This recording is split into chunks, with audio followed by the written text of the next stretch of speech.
call to order the February 8th meeting of the Macon County Board of Commissioners to order. Thank you for everyone here in attendance.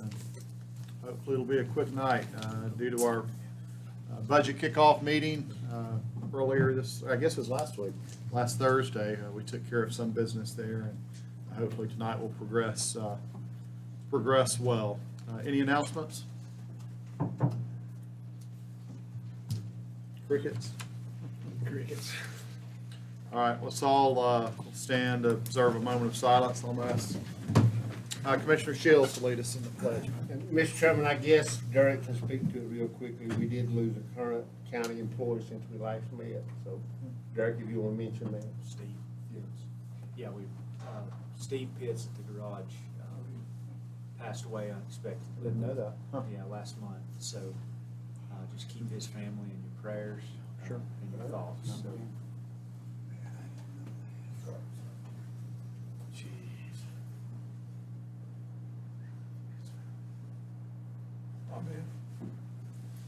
Pledge allegiance to the flag of the United States of America and to the republic for which it stands, one nation, under God, indivisible, with liberty and justice for all. Thank you, Mr. Shields.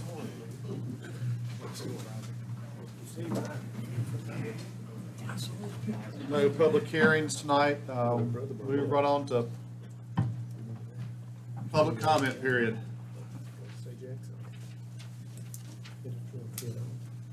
Thank you, sir. Steve. All right. Norrell, Greenway status. I might be able to help you with that today. Mr. Chairman, thank you. It's rare that I get a chance to get up here in front of you and immediately congratulate you and thank you. We read about what you did for our tax base here in resolving the county line disputes with Jackson County, and we're very grateful. Now, hopefully, I don't have to talk much. If you have some reports to me on the Greenway, I'm happy to stand here and listen. We had our Recreation Committee meeting this afternoon, and Seth Adams, the Recreation Director, mentioned something about some grant funding. He's expecting to come in here, very, very sizable amount, a couple $100,000, and they're going to be using it towards repairing some potholes and some improvements in that area coming in pretty soon, sounds like. So I don't think it's guaranteed, but it sounded very promising for our meeting today.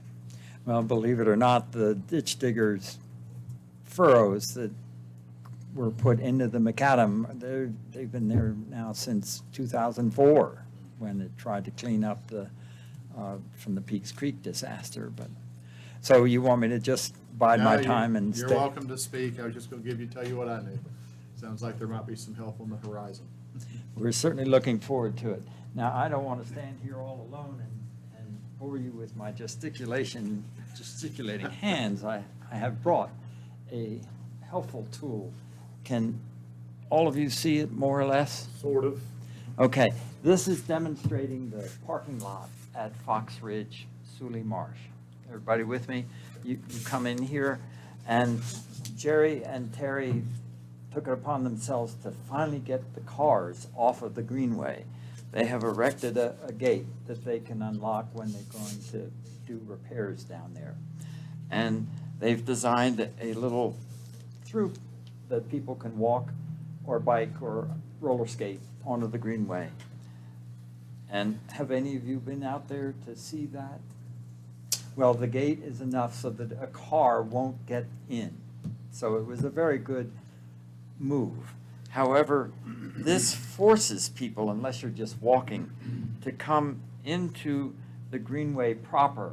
You can't kind of slant around this gate. You have to come into the Greenway proper. And this is the hill. And come the spring, when you've got kids out there, and then the teenagers in the summer, they're biking and roller skating and running quick down that hill. Someday there's going to be a major harm to somebody physically. And what I'd like you to do, and this could be completely independent of the waiting for the Seth's funding, this is something that you could undertake for probably a couple of $1,000s. This area is currently open and it's just grass. And if you paved that, then people could go this way, but more particularly, they could come this way and they wouldn't be exposed to people coming down the hill. And it really would be a very small cost, but large benefit measure in terms of safety. The only other item is, have you realized that since 2000, we had 30,000 people, and now we've got a little over 34,000 in Macon County, and a lot of them like to use the greenway. So there's probably much more volume when the weather warms up than we're used to. I'm pleading with you to consider signs or something to really encourage people who have dogs. I know they're well behaved around the owners and they're accustomed to them, but if they don't put them on a leash, even if they're just 4 months old, there's a big danger of them creating a collision with me if I'm on my bicycle or, of course, going bananas when another dog comes down. And for some reason, this has seemed to increase with the COVID problems. Maybe people want more freedom, but I think you really ought to put some sort of notification signs that dog leashes are necessary and it will be enforced. We'll all benefit from that. Thank you. Thank you. All right, Tim Shaw. Welcome, Tim. Thank you for your time. My name is Tim Shaw, and I'm here representing the group Skate 28 Franklin, the skate park project. I was here last summer with Evan Lampkin, a student and a skater, and we asked for your consideration in helping with the community's skate park, now being built at the Sunnyside Park here in Franklin. And I believe at the time most of you agreed that it was a good idea. So a quick rundown of what has happened since we were last here. The town of Franklin has donated land for the park valued at $12,500. The town also paid the Pillar Design Group $15,000 for the design blueprint for the skate park. The J.E. Dunn Construction Company will be assisting the town with materials, labor, and their expertise. Groundbreaking is slated for April 1st. We have the support of Linda Harbuck and the local Chamber of Commerce representing many local businesses. Phil Lamb from the LBJ Job Corps Cement and Brick Program is eager to help us and help the community with the project, using trainees there at LBJ to help with some of the block work that may be entailed with the project. The kids from the Skate 28 Franklin group raised over $3,200 with their fundraising activities, and they have sent that check to the Region A Foundation.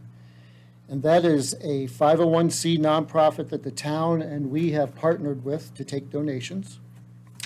The Skate 28 group also has started a GoFundMe page, and just in the past week or so, they've raised over $6,400 towards the park, skate park. The projected cost of this project is estimated at approximately $140,000, and we may come up a little short on that. We would like to have more than just a concrete slab in a field. Franklin and Macon County are known as the gem capital of the world, and we would like this park to be one of those gems, something the whole community is proud of. I am here tonight asking the Macon County Board of Commissioners for a contribution to the skate park project of $50,000, and or a donation of any park equipment you may have, materials you may have in surplus such as rebar, cement blocks, trash cans, picnic tables, benches, etc. that we could use for our park. Thank you for your consideration on this. Our group has a Facebook page, Skate 28 Franklin, and feel free to go there anytime if you have any questions, comments, or advice. So thank you for your time. What was the total budget? Approximately $140,000. You've raised how much so far? Almost $10,000 just the kids with the skate park project. So we're hoping to get more larger contributions from the community, try to make a less burden on the government. But you know, times are tough, and we might have a hard time getting $140,000 in contributions. So that's why we came here asking for your help. Thank So you. when would you need the money the worst? That would be something between you and the town to talk about, because I don't know their processes. You know, as soon as possible, because the contractor would like to know how much he has to get supplies with that. You're a contractor, you know, the sooner you know, the better. We all So, know it's high, no matter so when you get. if you ask that question, I'll say this week. We would Yeah. need to know this Now. week. Yeah, Yeah. now. So, thank you. Anyone else? If you don't mind me saying, thank you for your cooperation in helping us build this park. It means a lot. It's more than just a place for this toy. It helps kids out of what we sadly have is a drug problem out there.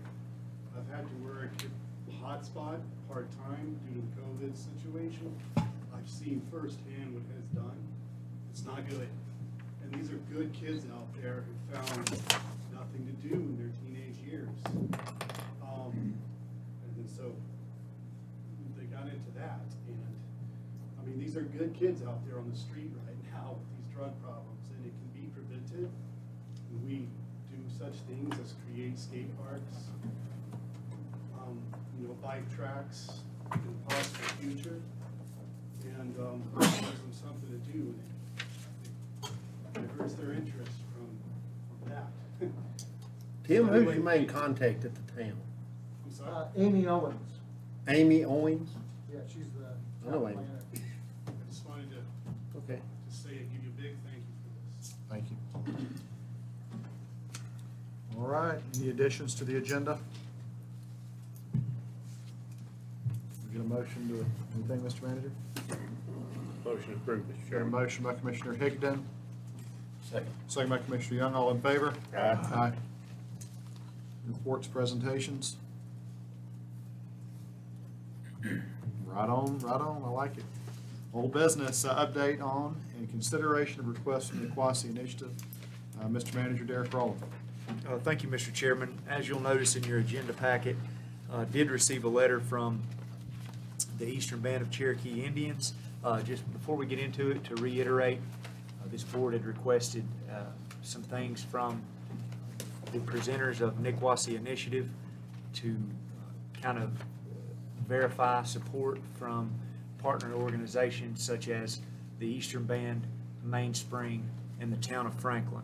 So with that being said, did receive a letter which is in your agenda packet from Chief Sneed with the Eastern Band, and basically the final paragraph here, the Eastern Band of Cherokee Indians supports the cause of the Niquosi Initiative, and we are very excited to see what the future holds for this organization. No monetary commitment mentioned in that letter, just supportive of the cause. You'll also see a message from the mayor of the town of Franklin, Jack Horton.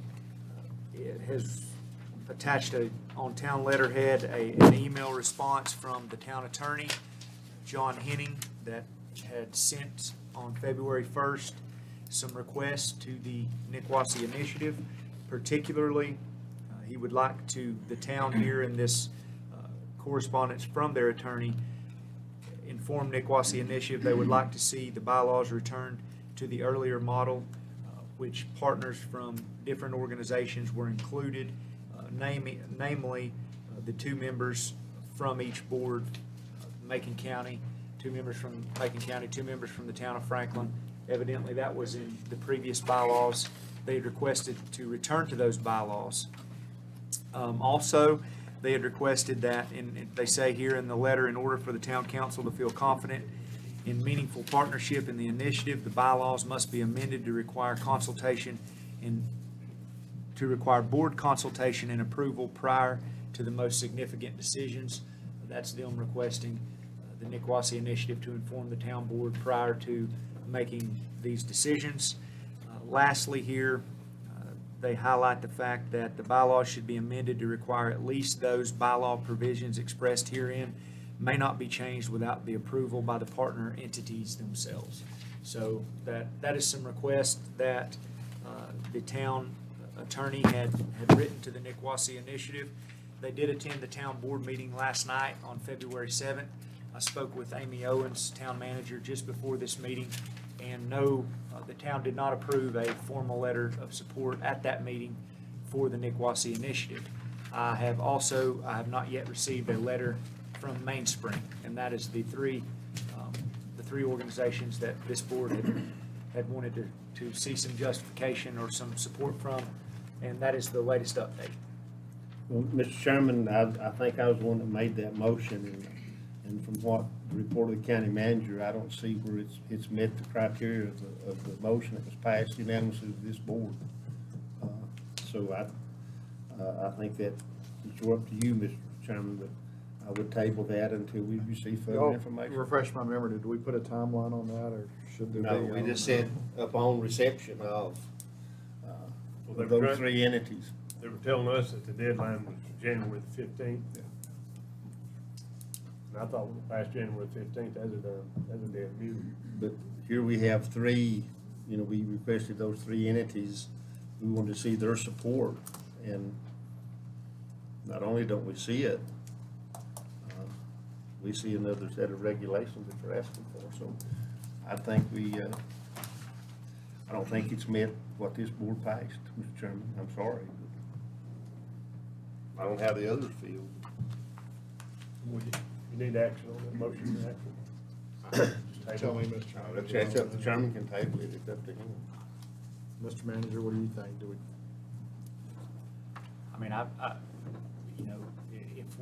if there is any significant developments and we get the letters from entities like the town of Franklin and Mainspring that say, hey, we're committed to this, we're gonna commit X amount of funding towards it, like I think was the motion that this board had requested, as well as the same documentation from the Eastern Band, I think I can come to the board at that time and it can come back on the agenda. But as far as it goes now, I think, should be tabled till a further date or till they produce the documentation the board requested.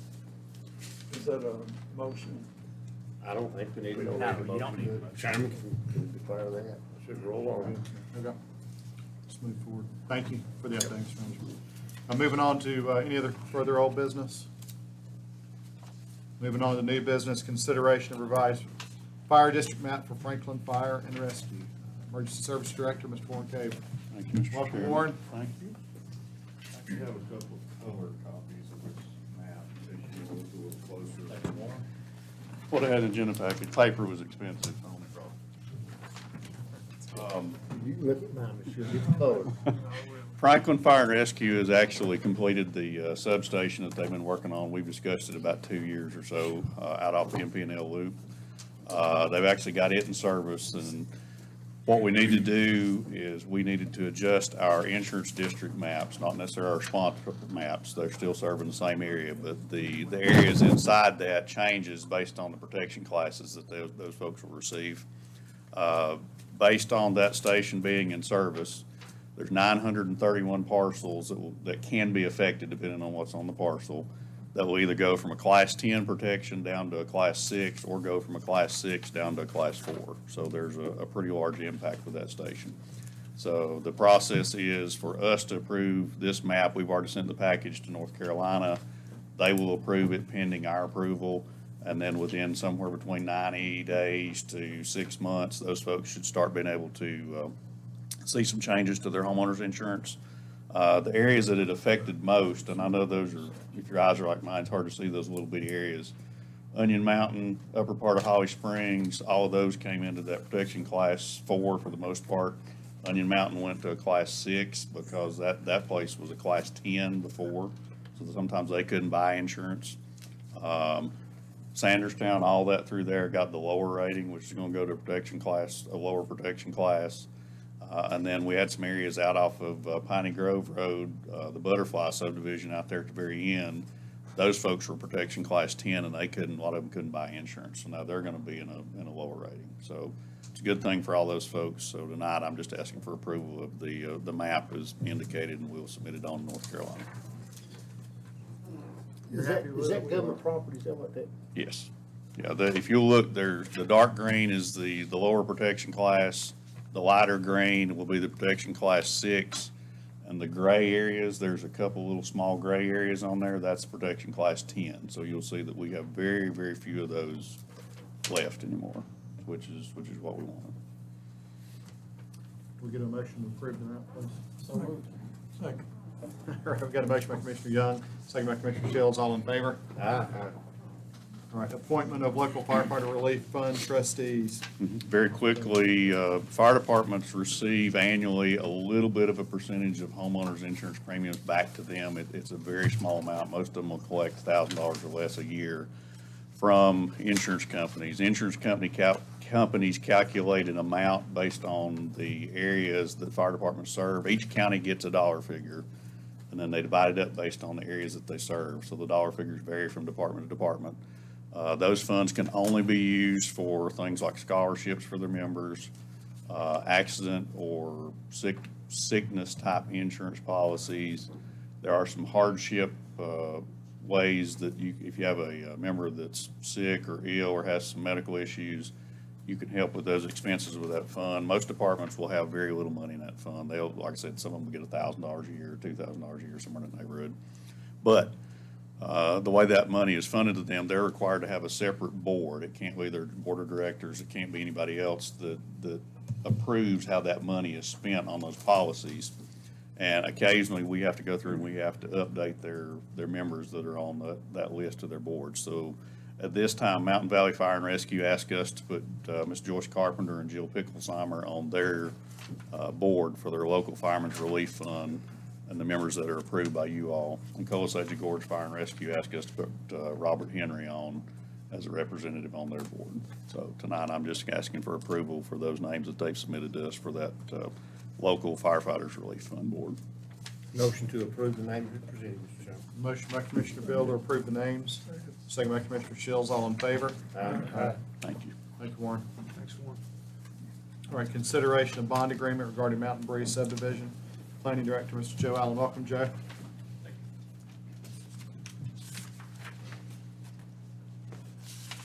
Good evening, guys. Evening, Joe.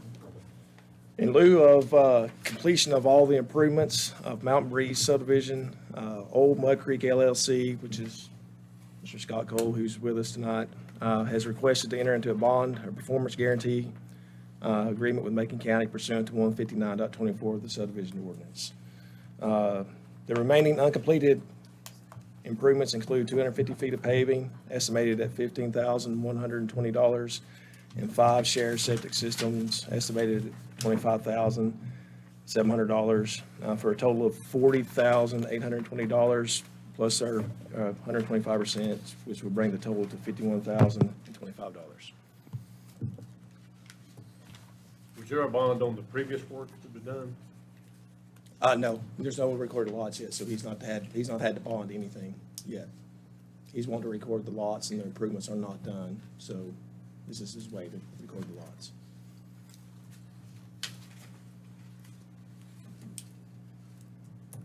You've had this discussion, Joe, with the developer? Yes. He's here tonight with us.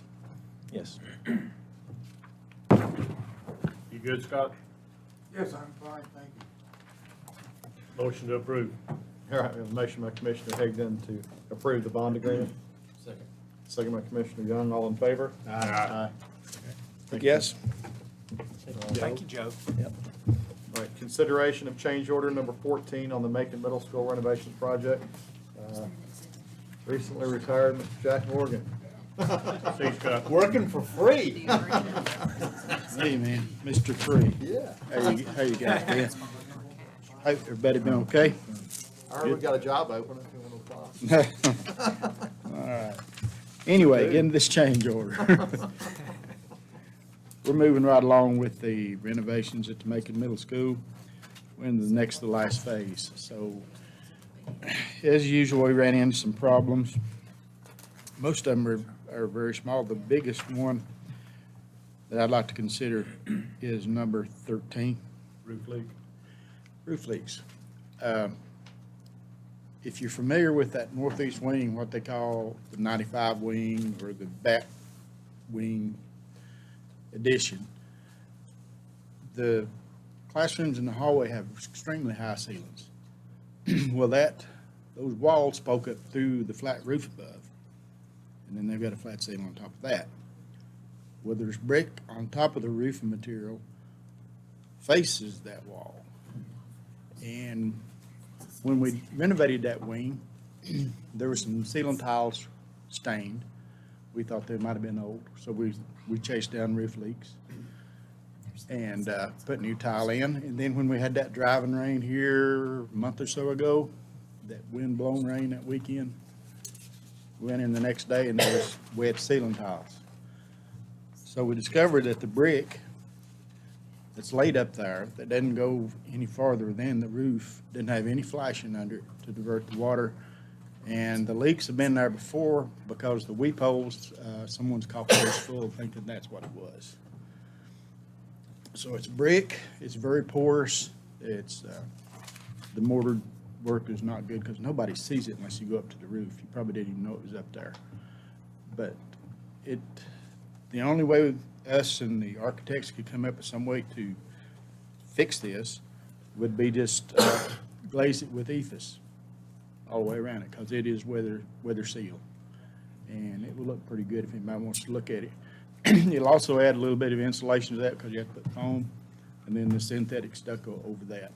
And we've got 6 or 8 windows that we have to wrap with that too and go back to the metal to try to catch all this water and just deflect it off. And that's that $19,000 number. There's 2 items there, 2 leaks. Yes, the other one is, there's a chimney that goes up for something years ago, and it's wide open, and it's the same brick with no flashing as well. So we want to cap that and seal it up. But it does have a lot of cool still around it. Yes, it does. Been there and done that. It does. It's, that's the gist of it, unless you have questions on some of this other stuff. For instance, the countertop has to be replaced because the sink, it was a really deep sink. All those classrooms in that wing have sinks for some reason. I don't understand the logic, but they have sinks in each room. And some of them had been leaking. This one in particular, because it was really deep, and it had to drain all the way to the back at the bottom of the sink. There was no way to properly trap it, so it leaked and leaked and leaked and leaked and just rotted. So we figured the best thing to do is just jerk the sink out of there and just put a new countertop on it to fix that. The floor prep, there was a slurry poured on top of that slab to smooth it, and when we pulled the tile up, a lot of that came up. So we had to repair that. The number 6, masonry commitment, existing window infill. We had a window we took out facing north, and when we took it out, there's nothing. There's no lintel, there was no support at all in that hole. So rather than put another window in there to try to support the brick and create the same moisture problem that we had before, we just closed it in. We bricked it up. Didn't have to have it anyway. The wall heaters, they're electric wall heaters in that wing, and rather than leave the old wall heaters, they're recessed in the wall. We took them out. Some of them are in masonry and some of them are in drywall. So Jack, where are we at on our floor here? I think you probably need to talk to your manager Update and on that tonight, closed about that. session. That's in a dispute. Jack, that number 14, is that 6,600? Did you say that's a roof cap, a chimney cap? That's to do the chimney itself. The chimney sticks up higher than the roof. But it's more than a cap, right? Yeah, it's more than a cap. We got to cap it, and it's the same porous. Capping it and then wrapping it? Yep. Where are we at on our contingency for that? You've got 444,124 in the project contingency. So if you approve this change order and the budget amendment for 56,389, you'll have 387,735 left. You anticipate anything else, Jack, that you can know of that's gonna be a big ticket item? The big question yet is the main disconnect panels. We're trying to get the engineer to come up with a formula to derate those because the conductors are from the transformer underground to it are not the size they should be. So if we can derate the panel enough amperage to where that will be okay, but they've been scratching their head on that for about 3 months now, so I don't know what they're gonna say. We put CT testers on it to see how many amps it was actually drawing.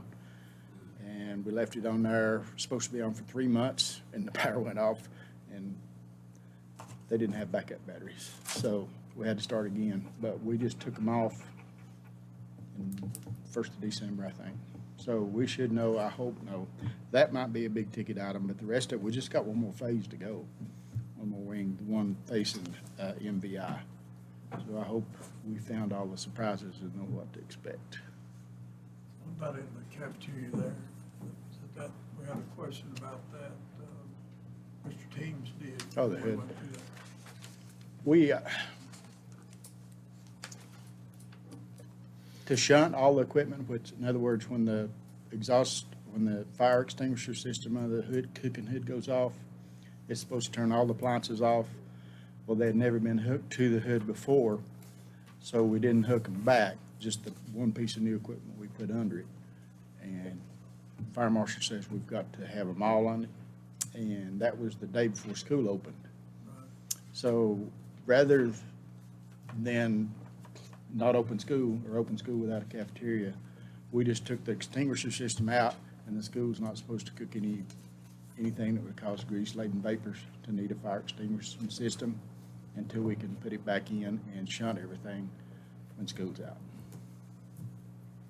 When school's out. When So it's going school's to go a out. whole year. Yeah. Semester, rest of the year without that piece in there. Yeah. We've got them, we kept them. Tracy Talent's got them out there at his maintenance so they wouldn't walk off. So we've got the stuff to do it except for the electrical connections, which is gonna take a little bit of work too. What about spring break? It won't be enough time to do that. Can we get a motion to approve? Motion to approve Change changes order number as presented. 14 with the accompanying budget ordinance. And thanking Jack Morgan all the time. Motion by Thank you, Commissioner Jack. Bill, second by Commissioner Shields, all in favor? Aye. Aye. Thank you, Jack. Thank you, gentlemen. Jackson? CJ. Hey, Derek, do we need Jack right here? Check the closed session. Jack?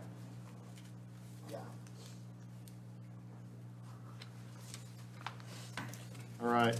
Item 11E, ratification of telephone poll regarding grant submission to the needs-based public school capital fund. Mr. Manager, just. Yes, You sir. can probably do a better updating than I can. Hit it during the presentation at the budget kickoff where we talked about alternative sources of revenue. This is something that I worked alongside the school board, Dr. Baldwin, and our architect to prepare an application for the needs-based public school capital fund. That's $359 million that is available in the state budget that was just passed. And with submittal of this grant application, we're getting in line and in hopes to receive up to $50 million that could be used toward the construction of a new high school if the grant were to be awarded. Macon County qualifies to receive this grant for a 5% match. So that would be $2.5 million if we received the grant.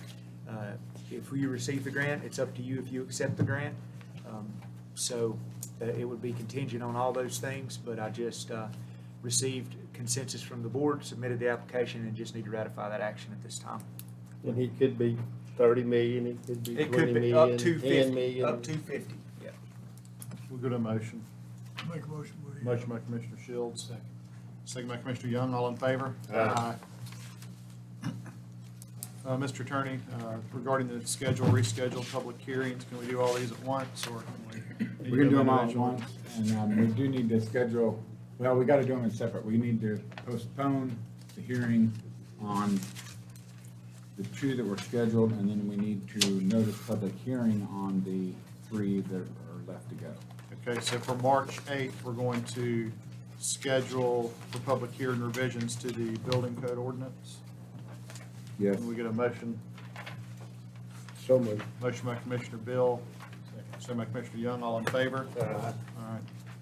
Item number 2, March 8th, 2022, public hearing, revisions to the building height ordinance. So moved. Motion by Commissioner Young, second by Commissioner Bill, all in favor? Aye. March 8th, 2022, public hearing, revisions to the soil and erosion control ordinance requested by the state. So moved. Motion by Commissioner Young, second by Commissioner Shields, all in favor? Aye. March 8th, 2022, public hearing, reschedule hearing on the wireless telecommunications ordinance. So moved. Motion by Commissioner Bill, second by Commissioner Shields, all in favor? Aye. March 8, 2022, public hearing, reschedule hearing on the airport hazard ordinance. So moved. Motion by Commissioner Bill, second by Commissioner Shields, all in favor? Aye. Is that good, Mr. Attorney? Yes. So thank you. All right, consent agenda, I would like to see item number 12D removed for a little further discussion. I'm personally good with everything else. Anybody else like anything Which one, removed? what are you pulling, Mr. Chairman? Item 12D, D is in David. 12D. I'll explain when we pull it. Make motion to accept. All right, motion by Commissioner Shields, Second. second by Commissioner Bill, all in favor? Aye. Aye.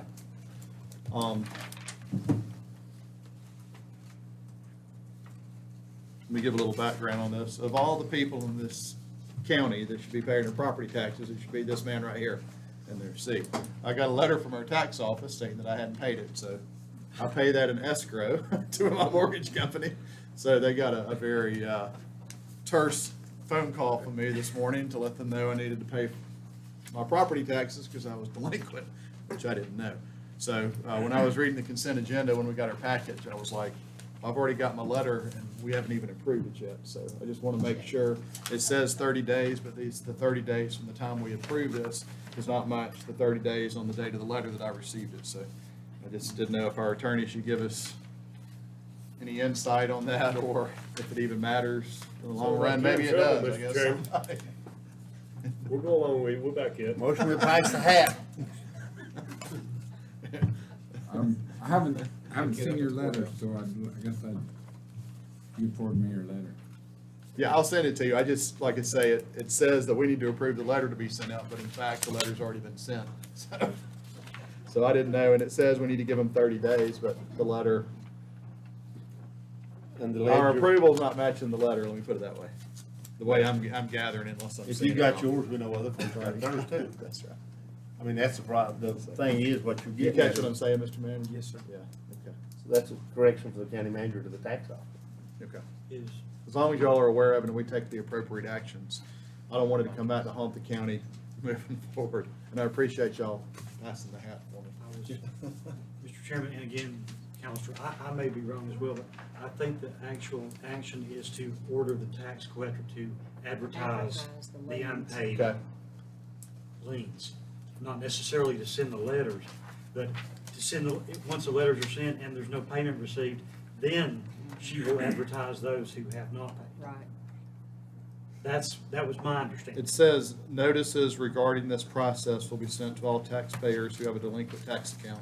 Okay. They will then Okay. have 30 days to respond in this letter that I've got, but it doesn't, that doesn't match up with what we sent. The dates aren't. Do you suggest the Come tax on. office send another letter out? I would. I don't know what the correction is. Mr. Manager, if you don't mind, just look into it. I'd have them send another letter. Administrative correction on that. we'll look so, into that. Okay. Yeah, I'm kind of like Yeah, Mike. I It might seems- check on that myself. It seems to me that We'll look into it. once you get your letter, you've got 30 days to respond before they're gonna advertise you in the paper as delinquent. Right. So I think this was just the tax office, reporting to y'all, and y'all order her to advertise the liens, once that 30 days passes from your letter date. Right.